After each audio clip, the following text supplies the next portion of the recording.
5 women, 1 cabin in the Montana mountains, and a government that believed it had the right to tear them away from it. There were no husbands, no children, only sisters who had promised their dying father they would never abandon the land he had claimed with his own hands. In 1910, when Glacier National Park was established, thousands of families sold their properties and left. But the Garrett sisters refused every offer, every threat, every court order. The world was changing. The mountains were being taken in the name of progress. And they were alone, surrounded by a winter that showed no mercy, and by men who could not understand why 5 women would choose solitude and brutal work over the safety of a civilized life. What happened over the next 50 years was not just a legal battle. It was a silent war against the very idea that land could belong to someone who dared to love it too much to sell it. This is the story of the Garrett sisters, and the price they paid for refusing to leave. And before we step into what came next, where are you listening from right now? Drop your city below. I want to know how far this story is traveling. The story begins long before the sisters ever stood against the government. It begins with a man who had seen enough of war to know that peace was something you had to build with your own 2 hands, far from the eyes of those who believed they had the right to tell you how to live. John Garrett, everyone called him Jack, arrived in Montana Territory in the spring of 1880. He was 36 years old. He had fought in a war that left scars deeper than the ones visible on his body. He had worked in factories in Pennsylvania where the air was thick with coal dust, and the days bled into one another without distinction. He had married a woman named Eleanor Hartley in a small church outside Pittsburgh, and together they had made a decision that would alter the course of their bloodline forever. They would go west, not for gold, not for adventure, but for something quieter, something that couldn't be bought or sold or taken by men in suits who spoke in legal terms. They wanted land, and they wanted to be left alone. The journey west was long. The train carried them through landscapes that shifted from green valleys to endless plains to mountains that rose like the broken teeth of something ancient and indifferent. Eleanor sat by the window with her hand pressed against the glass, watching the world blur past. She was 31. Her hands were already calloused from years of work, but there was a stillness in her that Jack had always admired. She didn't speak much, but when she did, her words carried weight. They arrived in Montana in late May, when the snow had finally retreated from the lower elevations and the wildflowers were beginning to push through the soil. The air was thin and cold and smelled of pine and water from the mountains. Jack filed his claim at the land office in Kalispell, 200 acres near the edge of what would one day be called Glacier National Park. The filing fee was $14. The land was free, as long as he could prove he had improved it within 5 years. The clerk handed him the papers without ceremony. He folded them carefully and put them in his coat pocket. The land itself was wild, dense forest, rocky slopes, a creek that ran clear and cold through the valley. Grizzly bears moved through the timber like shadows. Elk grazed in the meadows at dawn. The silence was so complete it felt like a presence. Jack stood at the edge of the claim and looked out at the mountains that rose in the distance, their peaks still white with snow. Eleanor stood beside him. Neither of them spoke. There was nothing that needed to be said. They built the cabin that summer. Jack felled yellow pine and Douglas fir with an axe and a crosscut saw. Eleanor stripped bark and hauled logs with a mule they had purchased in town for $45. The work was slow and unforgiving. The altitude made breathing harder. The mosquitoes were relentless. But by the time the first snow fell in October, they had 4 walls, a roof, and a stone fireplace that drew smoke up and out into the cold Montana sky. The cabin was small. 1 room, a dirt floor that Eleanor would later cover with planks Jack cut by hand. A window facing east so they could see the sunrise. A door that latched from the inside. It wasn't much, but it was theirs. Eleanor gave birth to their first daughter, Elizabeth, in the summer of 1882. The midwife came from a homestead 12 miles away and stayed for 3 days. The labor was long. Eleanor didn't cry out. When the baby finally came, Jack held her in his arms and felt something shift inside him that he couldn't name. She was small and red-faced and perfect. They called her Beth. 2 years later came Margaret, then Catherine in 1886, then Rose in 1889, and finally Clara in 1892. 5 daughters, no sons. Some of the neighbors made comments. Some of the men in town joked that Jack must be cursed. But Jack didn't care. He loved his daughters with a fierceness that surprised even him. He taught them to work, to hunt, to read the weather and the land, to respect the forest and the animals that lived in it. He taught them that no man had the right to take from them what they had earned. Eleanor raised them with the same quiet strength she had always carried. She taught them to sew and cook and preserve food for the winter. She taught them to read using a Bible and a handful of books they had brought from Pennsylvania. She taught them that survival was not just about physical endurance. It was about knowing when to bend and when to stand firm. The years passed. The cabin grew. Jack added a second room, then a loft where the girls slept in a row like birds on a wire. He built a barn for the livestock, chickens, a milk cow, hogs that roamed the forest and fattened on pine nuts and roots. He cleared land for crops, potatoes, turnips, carrots, cabbage, corn that struggled in the short growing season, but produced enough to feed them through the winter.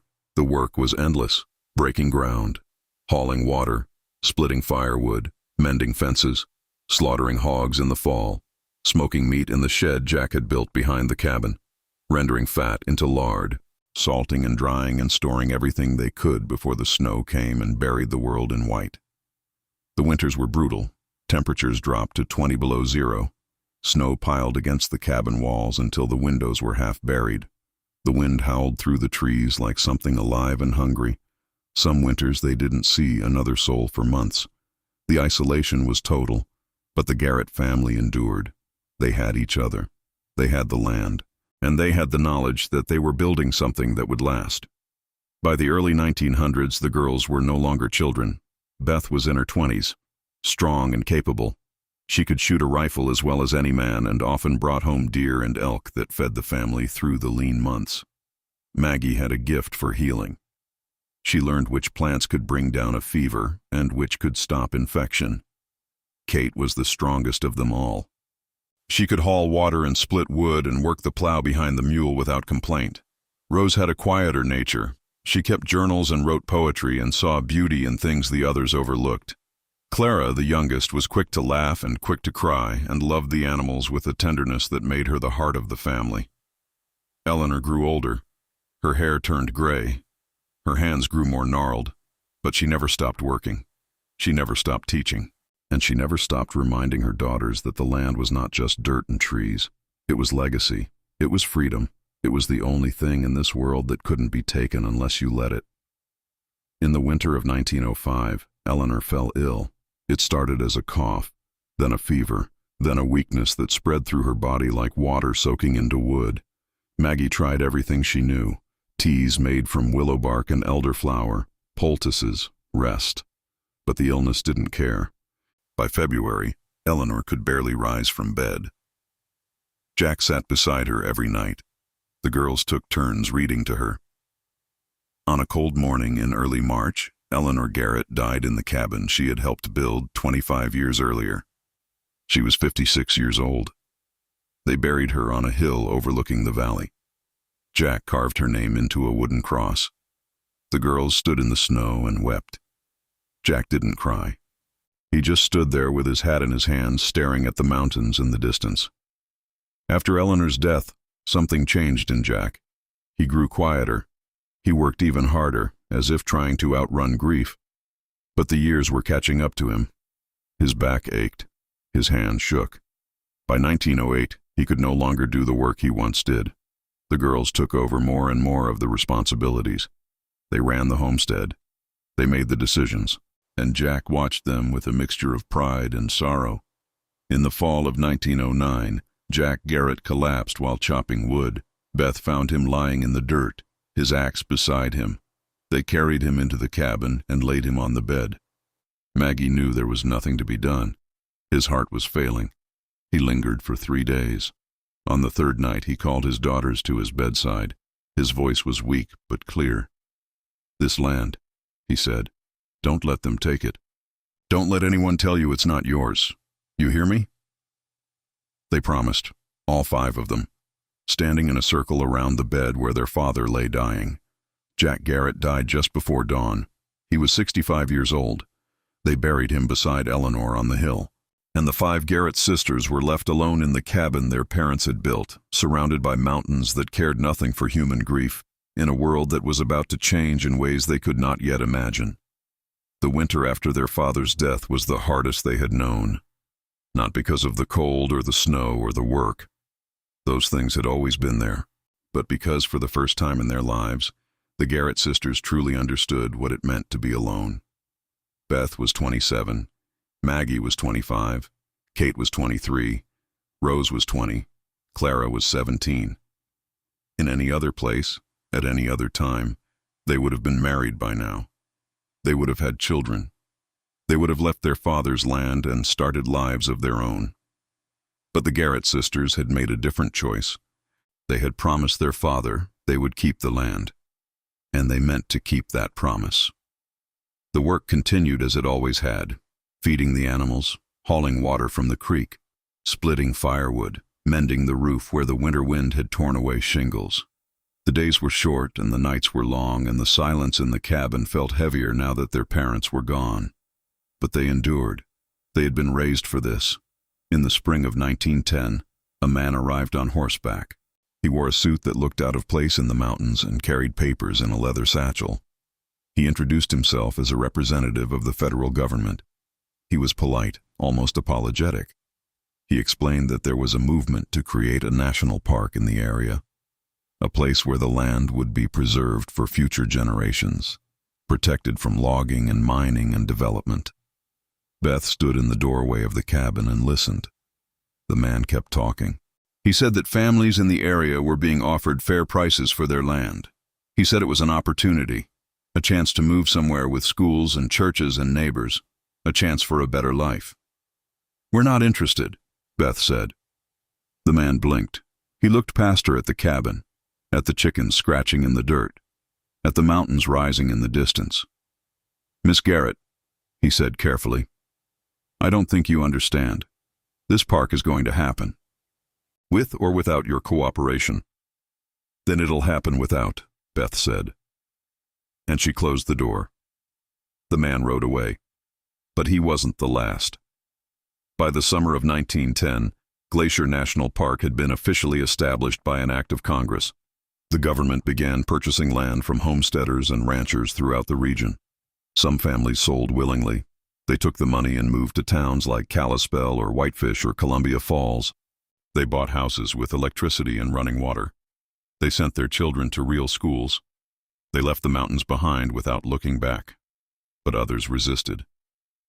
They had spent decades carving lives out of the wilderness. They had buried family members in the soil. They had fought bears and wolves in winters that killed livestock and sometimes people.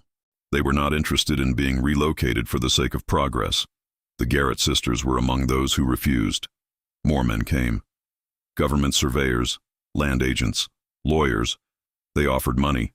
They offered assistance in relocating. They explained that the park would benefit everyone, that it would protect the land from exploitation, that it was the right thing to do. Beth met with them each time. She was polite but firm. She told them the land was not for sale. She told them her father had claimed it legally under the Homestead Act. She told them they had no right to take it. The men grew frustrated. They stopped being polite. They began to imply that the sisters were being unreasonable, selfish, that 5 unmarried women had no business living alone in the wilderness, that it wasn't natural, that it wasn't safe. Safe for who? Kate asked one afternoon when a particularly arrogant surveyor suggested they were putting themselves in danger. The man didn't have an answer. The neighbors began to talk. Some were sympathetic. Others thought the sisters were foolish. A few of the women from nearby homesteads visited and tried to convince them to sell. They spoke in hushed tones about propriety and reputation, about what people were saying, about how it looked for 5 women to be living alone without men to protect them. Maggie listened patiently and then said, "We've been protecting ourselves just fine." The visits stopped after that. By 1912, most of the families in the area had sold their land and left. The Garrett's nearest neighbor was now 8 miles away. The forest grew quieter. The trails they had once used to visit other homesteads became overgrown. The sense of isolation deepened. But the sisters adapted. They always had. They continued to work the land. They planted their garden each spring: potatoes, carrots, turnips, cabbage, peas, beans. They kept chickens for eggs and hogs for meat. They hunted deer and elk when they needed to. They fished the creek that ran through their property. They gathered wild berries in the summer and preserved them for winter. They rendered lard and smoked meat and stored root vegetables in the cellar Jack had dug beneath the cabin. The rhythm of their lives was dictated by the seasons. Spring meant planting and calving and shearing the sheep they kept for wool. Summer meant tending the garden and putting up hay and gathering firewood for the winter ahead. Fall meant harvest and slaughter and preparation. Winter meant survival. They spun wool into yarn and knitted socks and sweaters and blankets. They sewed their own clothes. They made soap from lye and animal fat. They churned butter and baked bread and cooked meals over the wood stove that kept the cabin warm. They read by candlelight and lantern light. They sang songs their mother had taught them. They told stories about their parents and about the early days when the land was still wild and full of promise. The work was hard, but it was theirs. In the fall of 1914, a lawyer arrived with a new offer. The government was willing to pay $300 for the 200 acres. It was more than they had offered before. The lawyer sat at the table in the cabin and spread the papers out in front of Beth. He explained that the offer was generous, that it was more than the land was worth, that they should take it while they still could. Beth didn't touch the papers. "This land is worth more than money," she said quietly. The lawyer sighed. He folded the papers and put them back in his case. "Miss Garrett," he said, "you need to understand something. The government has the authority to take this land whether you agree or not. It's called eminent domain. They're trying to be fair. But if you keep refusing, they'll just take it anyway, and you'll get nothing. Then they'll have to take it," Beth said, "because we're not selling." The lawyer left, and the sisters knew the fight was only beginning.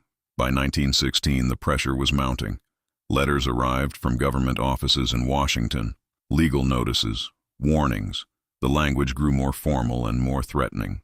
The sisters hired a lawyer of their own, using money they had saved from selling wool and preserving extra food to sell in town.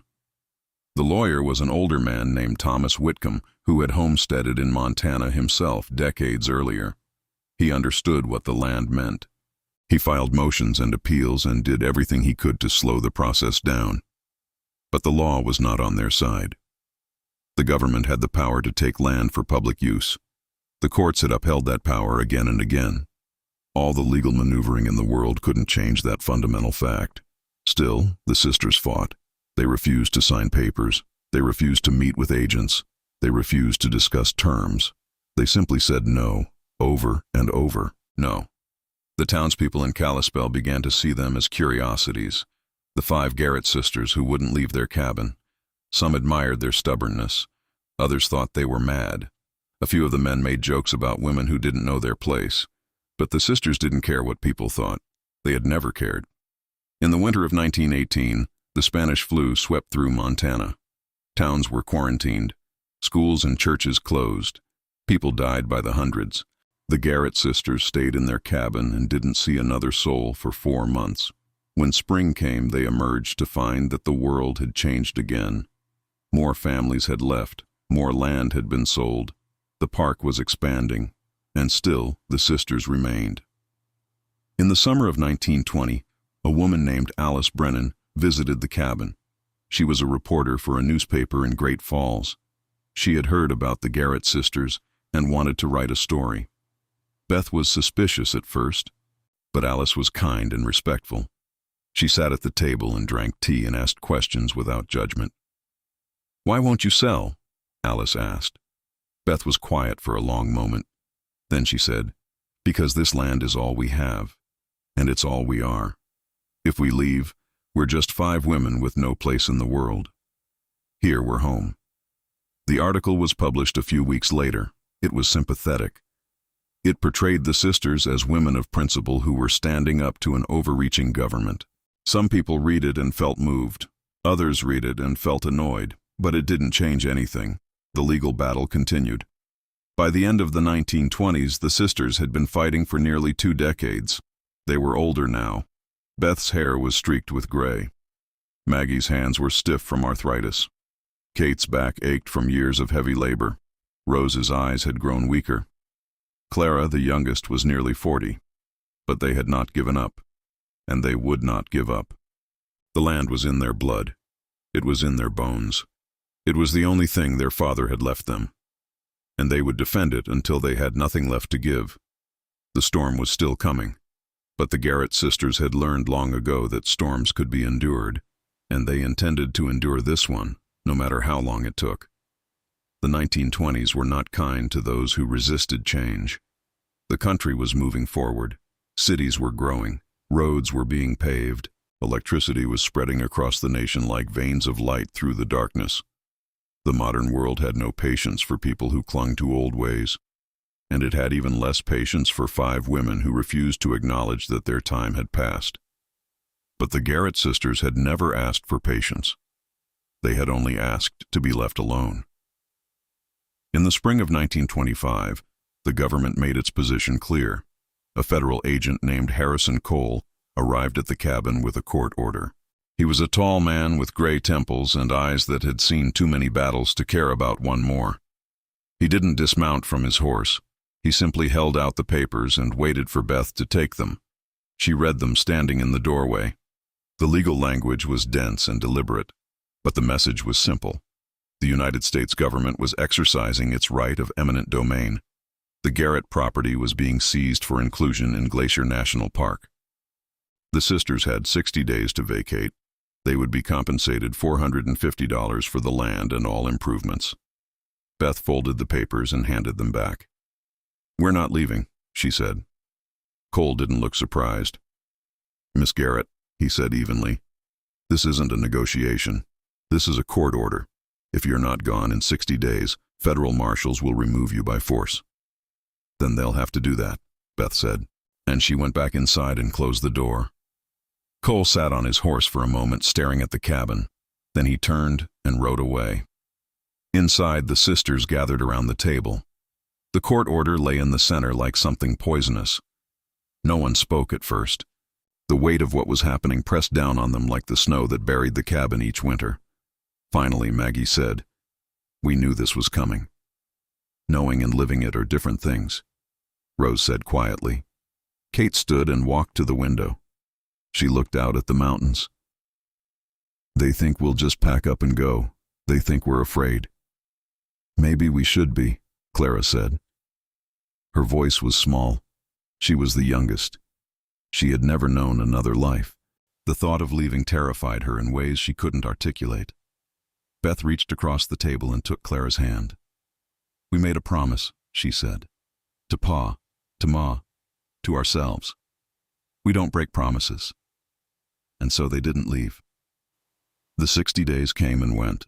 No marshals arrived. Instead, more letters came, more legal threats, more agents riding up to the cabin with new offers and new warnings. The sisters met each one with the same response: no. Their lawyer, Thomas Whitcomb, filed an appeal. He argued that the seizure was unconstitutional, that the Homestead Act guaranteed the sisters' right to the land, that the government had no legitimate public purpose for taking a small family homestead when thousands of acres of wilderness surrounded it. The appeal was denied. He filed another. It was denied. He filed a third. The courts were not interested in hearing the case. The law was clear.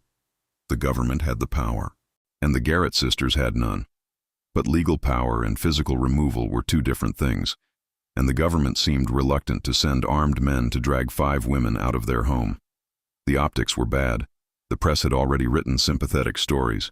There were people in Montana and beyond who saw the sisters as symbols of something larger: resistance to federal overreach, the dignity of the individual against the machinery of bureaucracy, the right to live as one chose. So the government waited, and the sisters waited, and the stalemate continued. The isolation grew deeper. The few neighbors who remained kept their distance, some because they didn't want to be associated with people who were defying the government, others because they simply didn't know what to say.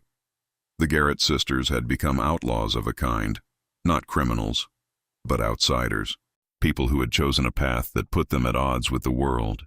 The winters grew harder, not because the cold was worse, but because the supplies were running low. The sisters had always been self-sufficient, but there were things they couldn't grow or make: salt, sugar, coffee, nails, fabric, ammunition. They had always traded wool and preserved food in town for the things they needed. But now, when they went to town, people stared. Shopkeepers were reluctant to deal with them. Some refused outright. The message was clear: comply or be excluded. Kate took to hunting more often. She brought down deer and elk and sold the meat to families who didn't care about politics. They needed the money. Every dollar mattered now.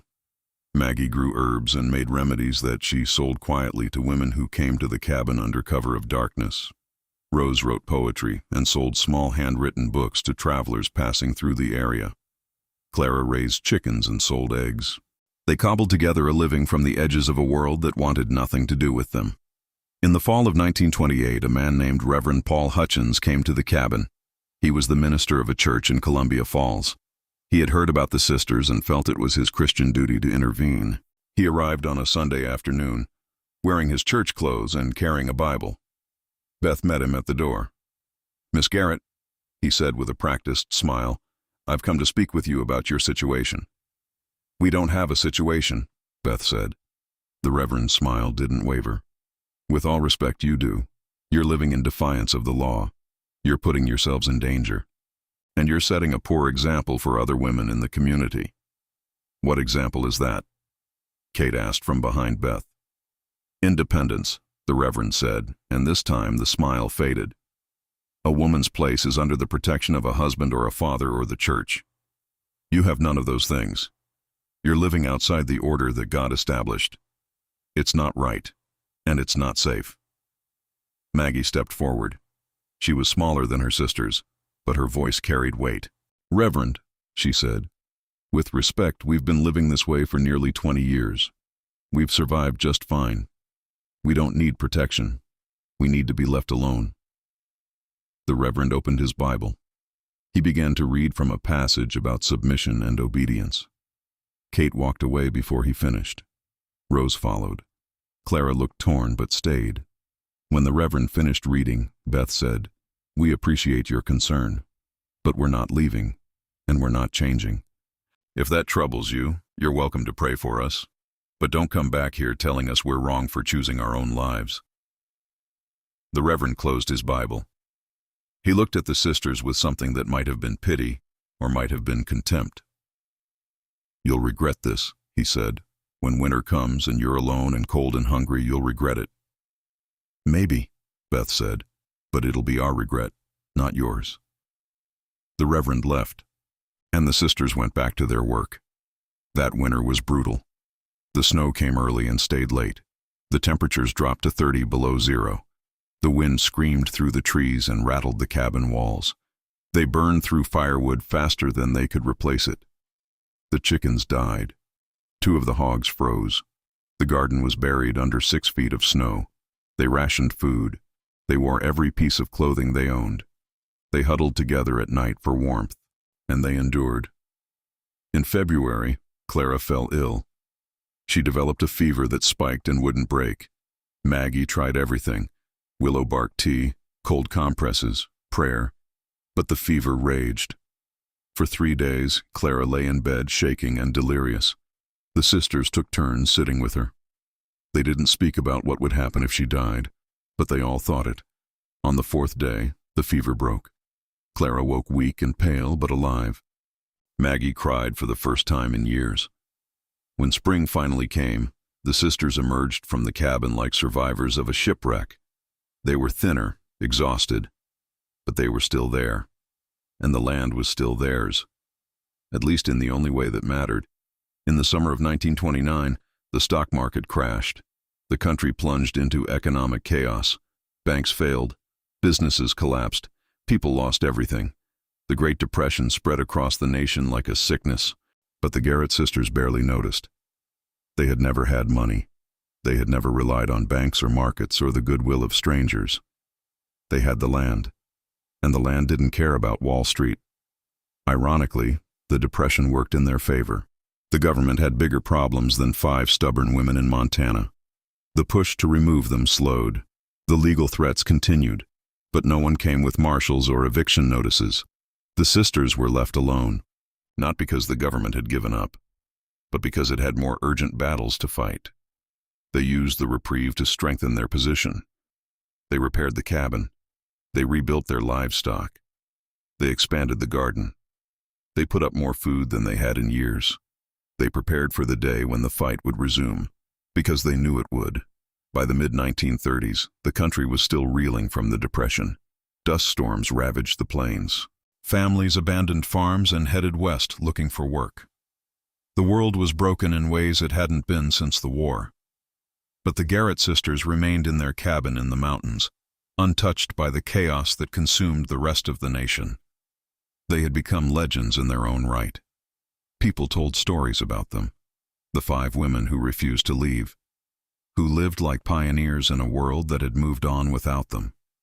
Some admired them. Some pitied them. Some thought they were insane. But no one could deny that they had survived when so many others had not.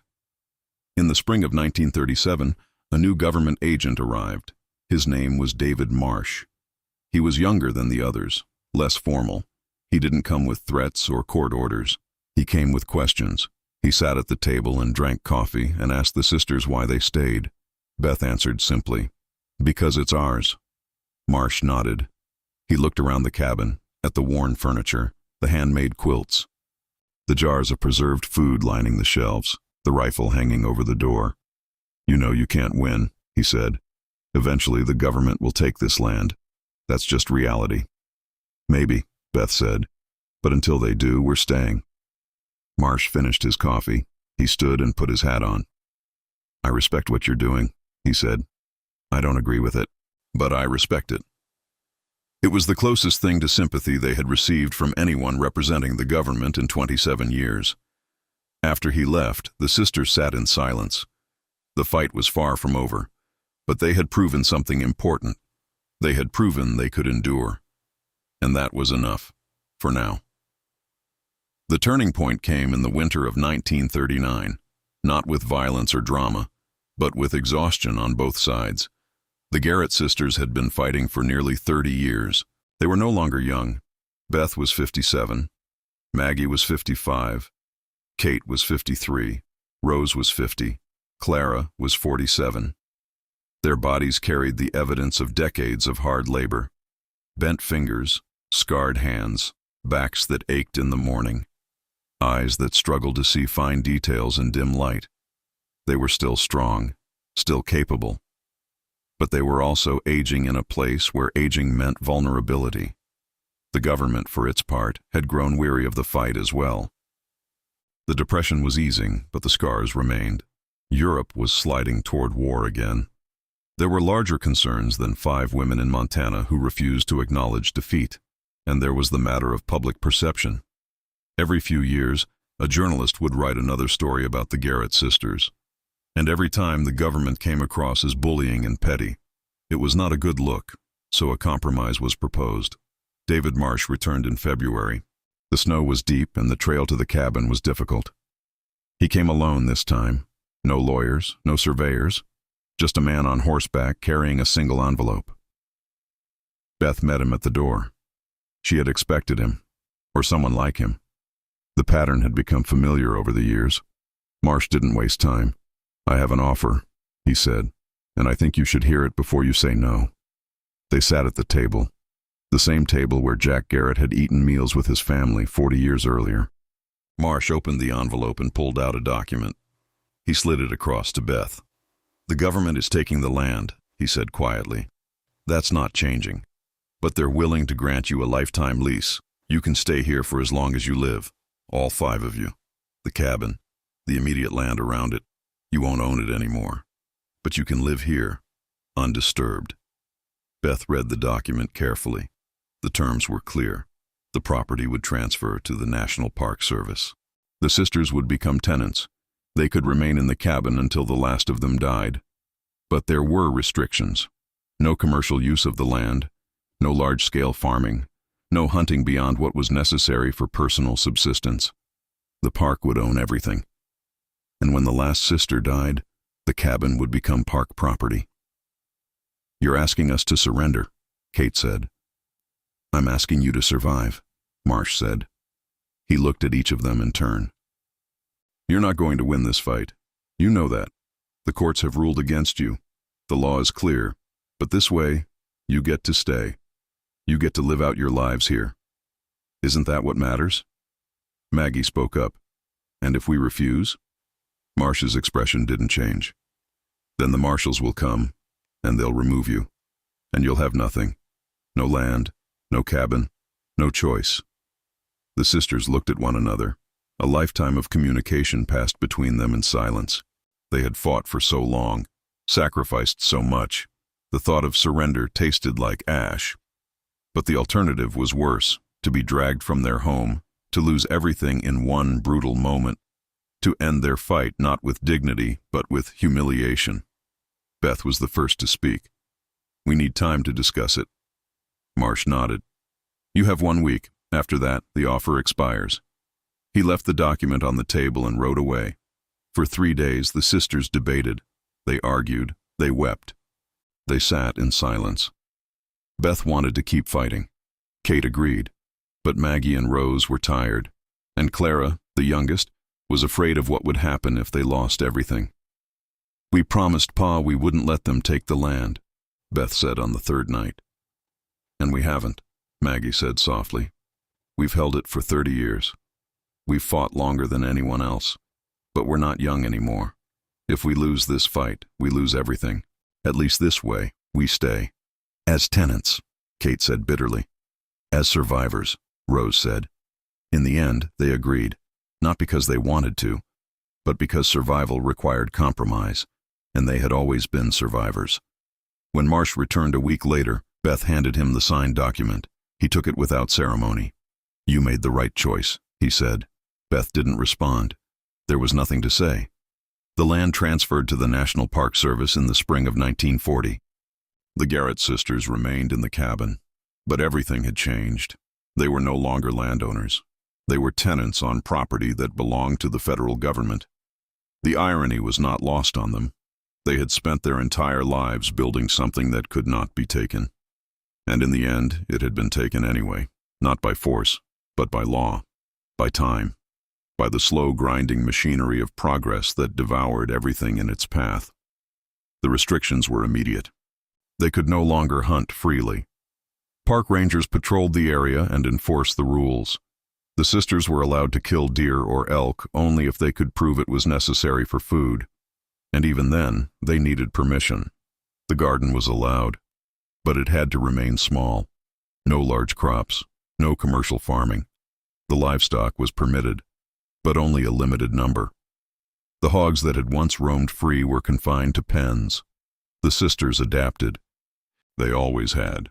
They planted a smaller garden, potatoes, carrots, onions, enough to feed themselves, but nothing more. They kept a few chickens for eggs, a milk cow, 2 hogs. They hunted sparingly and only when necessary. They gathered wild plants and berries as they always had. They made do with less, and they endured. The years passed slowly. The war came and went. Young men left Montana for Europe and the Pacific. Some came back, some didn't. The world changed again. But the Garrett sisters remained in their cabin, living a life that belonged to a different century.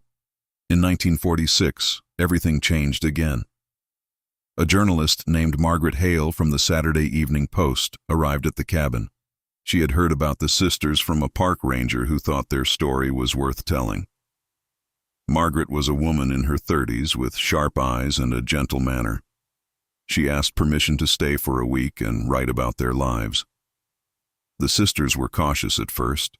They had been burned by journalists before. Some had portrayed them as heroes, others as fools. But Margaret was different. She didn't come with an agenda. She came with curiosity and respect. She stayed for 10 days. She helped with chores. She milked the cow and gathered eggs and hauled water from the creek. She sat with the sisters in the evenings and listened to their stories. And when she left, she promised to tell the truth. The article was published in September. It was titled, "The Last Homesteaders." It told the story of 5 sisters who had refused to leave the land their father had claimed, who had fought the government for 3 decades, who now lived as relics of a vanished world, surrounded by a national park that had consumed everything they once owned. The article was sympathetic. It was also honest. It didn't romanticize their lives. It showed the hardship, the isolation, the cost of their choice. But it also showed their dignity, their strength, the quiet defiance that had sustained them for so long. The response was immediate and overwhelming. Letters arrived, hundreds of them, from all over the country, from people who admired the sisters, who were inspired by them, who wanted to meet them. Within weeks, visitors began showing up at the cabin. Hikers, tourists, families. They came from nearby towns and distant states. They knocked on the door and asked if they could see the famous Garrett sisters. At first, the sisters were suspicious. They had spent their lives avoiding attention. But Clara, always the most social, convinced her sisters to welcome the visitors. "We need the money," she said simply. And she was right. They began inviting people inside. They served coffee and cornbread. They told stories about their parents and the early days.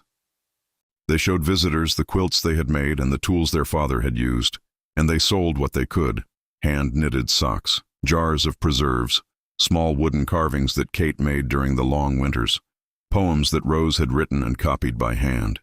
The visitors paid, sometimes generously, and the money helped. It bought the things they could no longer produce themselves: salt, sugar, coffee, fabric, medicine. The sisters became a tourist attraction, not in a garish way, but in a quiet, almost sacred way. People came to see what was left of the old world, to touch something real and unpolished and true. The Garrett sisters represented something that was disappearing from America: self-reliance, simplicity, the courage to live according to one's own values, regardless of cost. The years continued to pass. The sisters grew older. Their hair turned white. Their movements slowed. But they remained in the cabin. And people continued to come. In the fall of 1955, Kate died. She had been chopping wood when her heart gave out.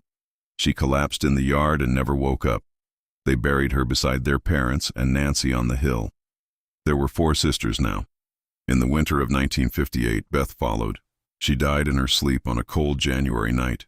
She was 76 years old. She had fought longer and harder than anyone, and she had never stopped believing that the land was theirs, no matter what the papers said. 3 sisters remained. In the spring of 1961, Maggie passed. She had been ill for months, a slow decline that even her knowledge of healing couldn't stop. She died surrounded by her sisters, holding their hands. She was 77. Rose and Clara were alone now.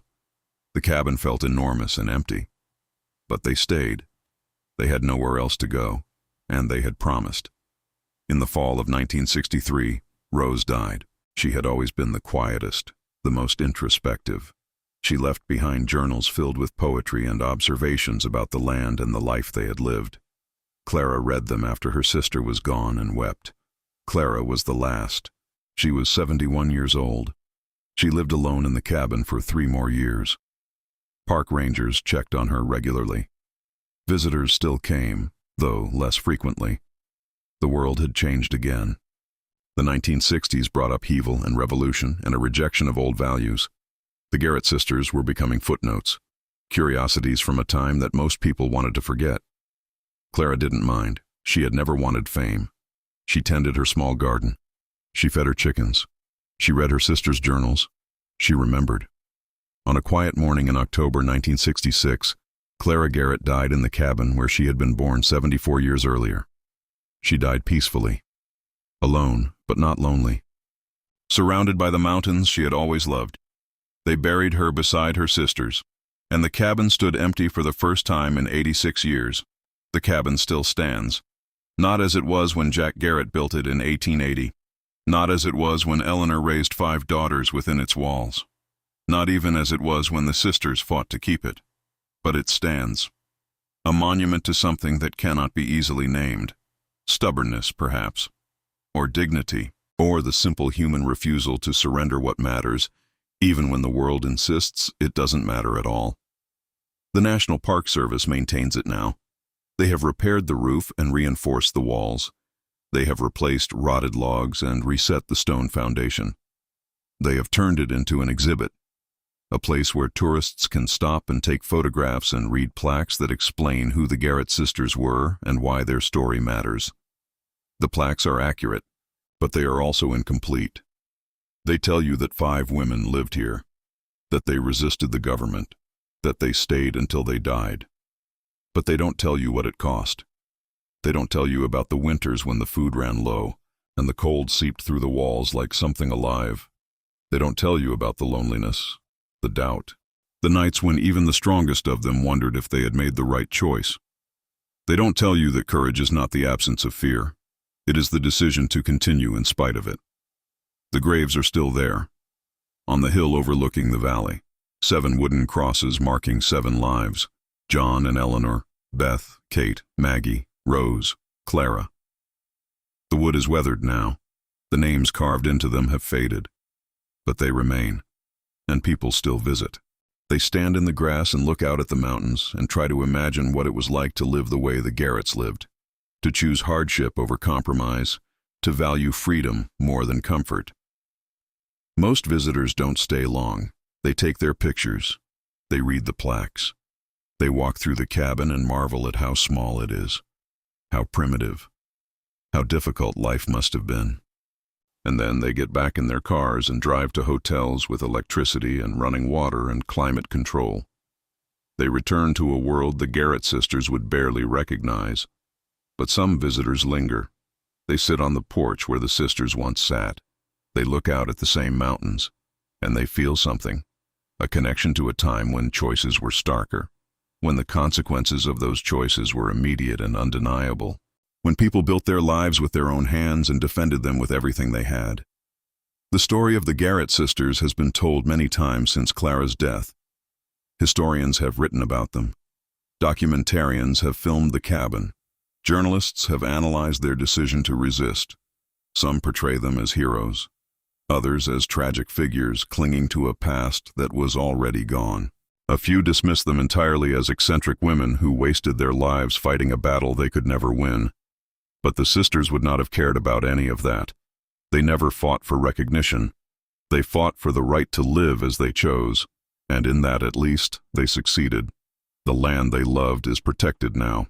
Glacier National Park preserves millions of acres of wilderness. Grizzly bears still roam the forests. Elk still graze in the meadows. The mountains still rise against the sky, indifferent and eternal. The park draws visitors from around the world. People come to see beauty that has been saved from exploitation, to experience nature in a form that is increasingly rare. The irony would not have been lost on the sisters. The government that took their land claimed to do so in the name of preservation, and in a sense they were right. The land is preserved, but so is the memory of what was taken, and from whom, and at what cost. There are still people in Montana who remember the Garrett sisters. Not personally, they are all gone now, but the stories remain, passed down from grandparents to grandchildren, told around campfires and dinner tables. The 5 women who wouldn't leave, who lived on their own terms until the very end. Some of the stories are true. Some have been embellished over time, but the core remains the same.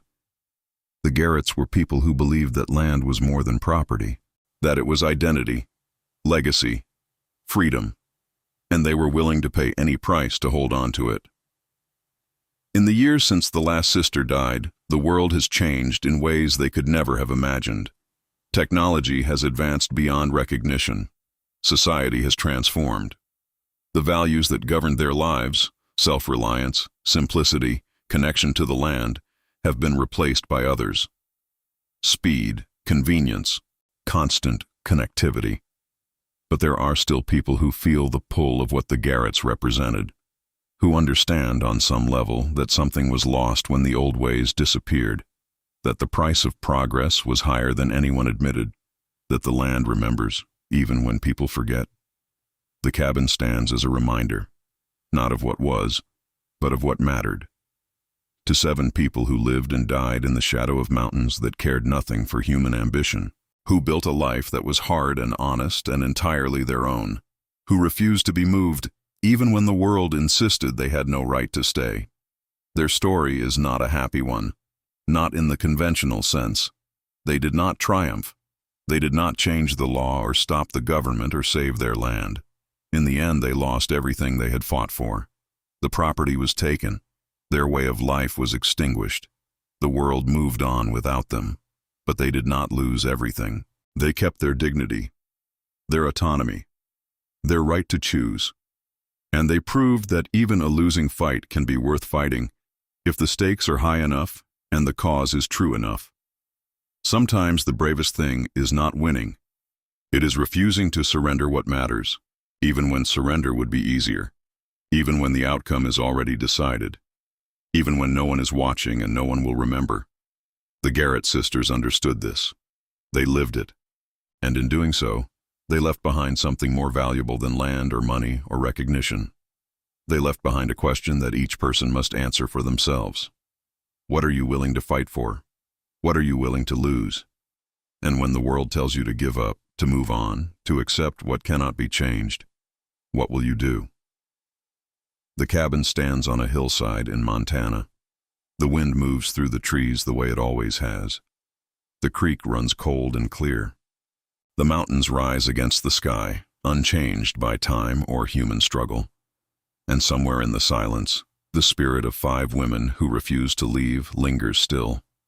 Not as ghosts, but as memory, as proof that some things matter more than comfort or safety or the approval of others, that a life lived on one's own terms, no matter how difficult, is worth more than a life lived in compromise. The Garrett sisters are gone, but their story remains.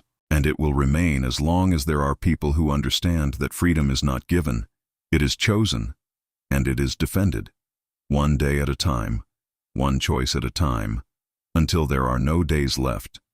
Have you ever chosen something difficult over something easy, not because it made sense, but because it mattered? Have you ever held on to something the world told you to let go of? Have you ever stood your ground when everyone else said you should move? Share your story in the comments. I want to know what you fought for, what you've refused to surrender. Because the Garrett sisters' story isn't just history, it's a mirror. And maybe in their fight, you'll see something of your own.